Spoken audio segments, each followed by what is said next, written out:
Happy morning. இன்றைக்கி parents observation கிளாஸ்க்காக மேனேஜ்மெண்ட்லேருந்து கூப்பிட்ருந்தாங்க. எவ்வளோ schools இது மாதிரி ஒரு ஆப்பர்ச்சுனிட்டி பேரண்ட்ஸ்க்கு தருவாங்கன்னு சொல்ல முடியாது. ரொம்ப ஃபியூ ஆஃப் த இது மாதிரி ஒன்று நான் கேள்விப்பட்டதே இல்லை, வெரி ஃபர்ஸ்ட் டைம். அப்படியே இருந்தாலும் அது ஃபுல்லாகவே அப்சர்வ் பண்ண அலோவ் பண்ணுவாங்களா அப்படிங்கிறது தான் யோசித்தேன். என் பையன் எந்த கிளாஸில் இருக்கானோ அந்த கிளாஸ் மட்டும் இல்லாமல் மற்ற கிளாஸையும் போய் விசிட் பண்ணுறதுக்கான ஒரு ஆப்பர்ச்சுனிட்டி கிடைச்சிது. மற்ற ஸ்டூடெண்ட்ஸ் எப்படி இருக்காங்க, என்னோடய குழந்தை எப்படி இருக்குது, அந்த கிளாஸ் ரூமோட அட்மாஸ்பியர் எப்படி இருக்குது அப்படிங்கிறதெல்லாம் விசிட் பண்ணும்போது ரொம்ப ஆச்சரியமாக இருந்துச்சு. ஒவ்வொரு திங்ஸையும் அவ்வளோ பிளென்டி ஆஃப் மெட்டீரியல்ஸ், எக்யூப்மெண்ட்ஸ் வச்சுருக்காங்க. அந்த எக்யூப்மெண்ட்ஸ் எல்லாமே ரொம்ப ஆர்கனைஸ்டாக வச்சுருக்காங்க. அது இதுக்குன்னு ஒரு ப்ராப்பர் பிளேஸு, அது எல்லாமே ஆர்கனைஸ்டாக அரேஞ்ச் பண்ணி வச்சுருக்காங்க. அது எல்லாமே ஆக்சஸ் பண்ணுற மாதிரி பக்கத்துலேயே இருக்குது, ஈஸியாக வந்து ஆக்சஸ் பண்ண முடியுது. ஈவன் டீச்சர்ஸ் மட்டும் இல்லை, ஸ்டூடெண்ட்ஸும் அவங்களோட ஒவ்வொரு ஸ்டூடெண்ட்டும் இண்டிவிஜுவலாக அந்த மெட்டீரியல் எக்யூப்மெண்ட்டை வந்து ஆக்சஸ் பண்ணுறாங்க. அப்படி பண்ணும்போது அவங்களோட அந்த ஸ்டடி, அந்த வே ஆஃப் டீச்சிங் அப்படிங்கிறது எப்படி இருக்குது அப்படின்னா ஃபுல் அண்ட் ஃபுல் வந்து ப்ளே பேஸ்டு மெத்தட் தான்.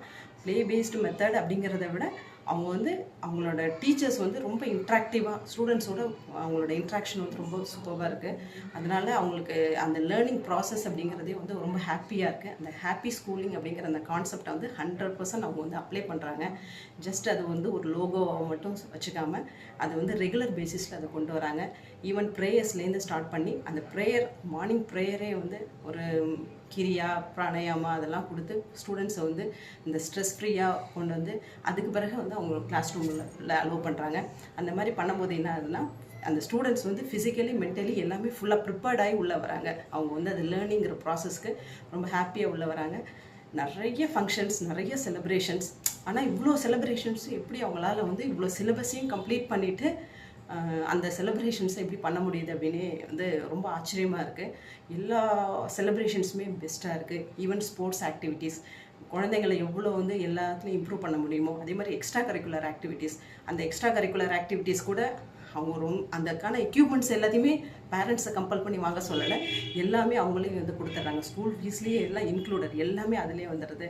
அந்த மெட்டீரியல், ஈவன் பேக், அவங்களோட ஷூ, இது எல்லாமே அவ்வளோ ஒர்த்தாக இருக்குது. அந்த 1 இயர் அந்த குழந்தை ஃபுல்லாகவே யூஸ் பண்ணலாம்.